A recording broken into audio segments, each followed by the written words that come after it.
ஒரு LED light வந்து நீங்கள் வாங்குறீங்க அப்படின்னு அது எப்படி வணக்கம் தலைவா, அனைவருக்கும் இனிய வணக்கம். இன்றைக்கி நம்ம இந்த வீடியோவில் எதை பற்றி பார்க்க இருக்கோம் அப்படின்னு பார்த்தீங்கன்னா, தமிழகத்தில் கூட்டுறவு துறைகள் மூலமாக பார்த்தீங்கன்னா ரேஷன் கடைகளுடைய அப்பாயின்மெண்ட் ஆர்டர் எப்பொழுதெல்லாம் பெற்றுக்கொள்ள முடியும், இதை பற்றி தாங்க இந்த வீடியோவில் முழுமையான தகவலை நாம் இப்போ பார்க்க இருக்கோம்.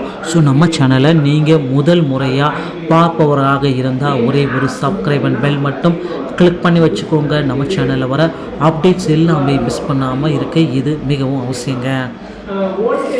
ஸோ தமிழகம் முழுவதுமே பார்த்தீங்கன்னா ரேஷன் கடைகளில் அப்பாயின்மெண்ட் ஆர்டர் மாவட்டத்தில் கூட்டுறவு சங்க பதிவாளரின் கட்டுப்பாட்டில் உள்ள கூட்டுறவு சங்கங்களால் நடத்தப்படக்கூடிய நியாய விலை கடைகளுக்கு விற்பனையாளர்கள் மற்றும் கட்டுநர்கள் நேரடி பணி நியமனம் செய்வதற்கான விண்ணப்பம் தகுதி வாய்ந்த விண்ணப்பதாரர்களிலிருந்து பெறப்பட்டது.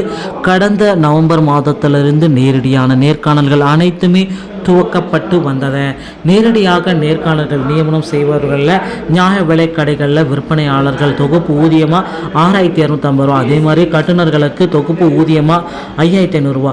ஒரு ஆண்டுக்கு பிறகு இவர்களுக்கு பார்த்தீங்கன்னா 8600 29-36,000 வரைக்கும் இவர்களுக்கு கிடைக்கும். அதே மாதிரி கட்டுநர்களுக்கு ஓராண்டுக்கு பிறகு 7800 26,000 வரைக்கும் இவர்கள் பெறுவதற்கு தயாராகி கொண்டிருக்கிறாங்க. ஸோ தமிழகத்தில் இந்த தெரிவுக்கு நடைமுறையில் உள்ள அரசு பணியாளர் தேர்வுக்கு பின்பற்றப்படும் இடஒதுக்கீடு முறைகளை பின்பற்றுவோம் அப்படின்றத நமக்கு தெள்ள தெளிவாக இவங்களே ப்ரொவைட் பண்ணிட்டாங்க. ஸோ நியமனத்தின் போது தகுதியான பெண் விண்ணப்பதாரர்கள் போதுமான அளவு இல்லாத போது பெண்களுக்குண்டான இடஒதுக்கீடு எண்ணிக்கையை தகுதி வாய்ந்த அதே வகுப்பை சார்ந்த ஆண்களை கொண்டு நிறைவு செய்திடப்படும் அப்படின்ட்டு சொல்லியிருக்காங்க. இத்தேர்வு நடைமுறையில் தமிழ்நாடு அரசு பணியாளர் தேர்வுக்கு பின்பற்றப்படும் இடஒதுக்கீடு என்னன்றதை குறிப்பிட்டு பண்ணுவோம் அப்படின்னு சொல்லியிருக்காங்க.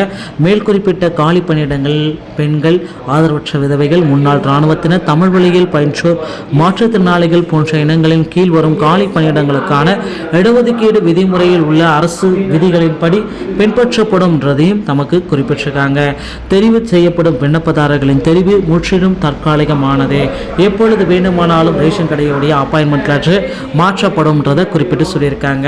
ஸோ தமிழகம் முழுவதும் ரேஷன் கடைகளில் அப்பாயின்மெண்ட் லெட்டர் பெறுவதற்கு நீங்கள் உடனடியாக தயாராகி கொள்ளுங்கள். ரேஷன் கடையுடைய அப்பாயின்மெண்ட் லெட்டர் உங்களுடைய வீடு தேடி வந்துவிடும். மொபைல் மூலமாக வரும், இல்லை எஸ்எம்எஸ் மூலமாக வரும், இல்லை உங்களுக்கு பார்த்தீங்கன்னா டிஆர்பி உடைய இணையதளத்தின் மூலமாக ரேஷன் கடைகளுடைய அப்பாயின்மெண்ட் லெட்டர் நீங்கள் பெற்றுக்கொள்ளலாம்.